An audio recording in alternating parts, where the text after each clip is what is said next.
बच्चों, let's read this question.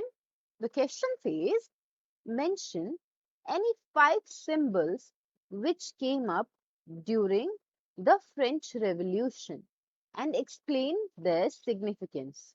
तो question हमसे बोल रहा है कि ऐसे कोई 5 सिंबल बताओ जो फ्रेंच रेवोल्यूशन के दौरान निकल कर आए थे और उनकी क्या इंपॉर्टेंस थी उसके बारे में समझाओ.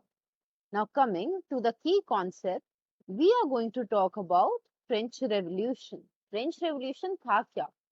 फ्रेंच रेवोल्यूशन जो था वो एक ऐसा पीरियड था जिस टाइम पे फ्रांस में सोशली और पॉलिटिकली बहुत सारे चेंजेस देखने को मिले थे. Now, coming to the 5 symbols which came up during the French Revolution, the first one was broken chains. अब जो चेन्स थी वो स्लेव्स को फेटर करने के लिए यूज की जाती थी. तो ब्रोकन चेन्स का मतलब था act of becoming free. The broken chain stood for the act of becoming free. Second बहुत ही फेमस और इंपॉर्टेंट सिंबल जो निकल कर आया था वो था बंडल ऑफ रॉड्स. अब एक सिंगल रॉड जो होती है वो आसानी से तोड़ी जा सकती है, पर वहीं पे अगर आपको पूरा का पूरा बंडल दे दिया जाता है तो वो आप नहीं तोड़ पाते हो. इसका मतलब होता है कि जो स्ट्रेंथ है यूनिटी में होती है. जितना आप इकट्ठा रहते हो उतनी ही आपकी पावर ज्यादा होती है, उतनी आपकी स्ट्रेंथ ज्यादा होती है और लोग आपको तोड़ नहीं सकते. थर्ड सिंबल जो निकल कर आया था वो था ब्लू, व्हाइट और रेड कलर्स. ये जो तीनों कलर्स हैं वो फ्रांस के नेशनल कलर्स भी हैं. इवन फ्रांस का जो प्रेजेंट नेशनल फ्लैग है उसके अंदर भी ये तीनों कलर्स हैं. फोर्थ सिंबल जो था वो था विंग्ड वुमेन का, जो सिग्निफाई करता था law. It was personification of law. तो इंडिया में जैसे कि जुडिशरी सिस्टम को रिप्रेजेंट करने के लिए usually in movies you have seen there is this lady who is blindfolded, जिनकी आंखों पे पट्टी बंधी हुई है.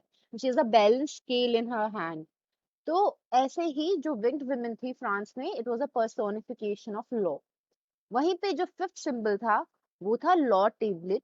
लॉ टेबलेट क्या था कि इसका मतलब था कि जो लॉ है ना वो सबके लिए सेम है, चाहे फिर वो कोई भी हो.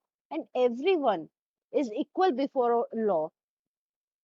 चाहे आप अमीर हैं चाहे आप गरीब हैं, सबके लिए सेम ही लॉ है और आप सब उस लॉ के सामने एकदम सेम है. ऐसा नहीं है कि आपको कोई सर्टेन प्रिविलेजेस मिलेंगे या नहीं, जैसा कि फ्रांस में पहले हो रहा था. Certain groups like the first and the second estates, they were privileged by birth and they didn't have to pay taxes and they enjoyed certain other privileges as well, whereas third estates were discriminated against. तो ये जो symbol निकल के आया था law tablet का, इसका मतलब था कि it is same for all, law is same for all and all are equal before it. So the final answer to the question of mention any 5 symbols which came up during the French Revolution and explain their significance was as follows.